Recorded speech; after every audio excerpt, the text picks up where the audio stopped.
बिस्मिल्लाहिर्रहमानिर्रहीम। अस्सलाम वालेकुम फ्रेंड्स, क्या हाल चाल है। उम्मीद करता हूँ सब दोस्त ठीक ठाक होंगे अल्लाह ताला के फजल करम के साथ। तो फ्रेंड्स, आज की न्यू वीडियो स्टार्ट करते हैं।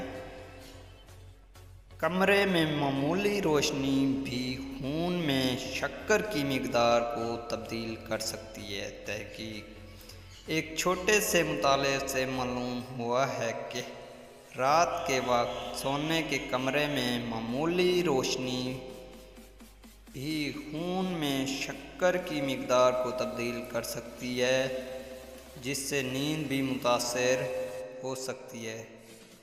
तो फ्रेंड्स, उम्मीद करता हूँ आपको ये इंफॉर्मेटिव वीडियो पसंद आई होगी।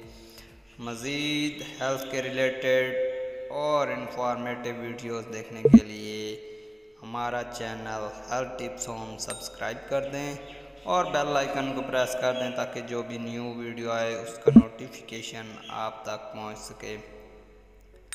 तो अपना और अपने प्यारों का ख्याल रखें और हमें दुआओं में याद रखें। इंशाअल्लाह नेक्स्ट वीडियो में आपके साथ मुलाकात होगी। तब तक के लिए इजाज़त दीजिए। अल्लाह हाफिज़।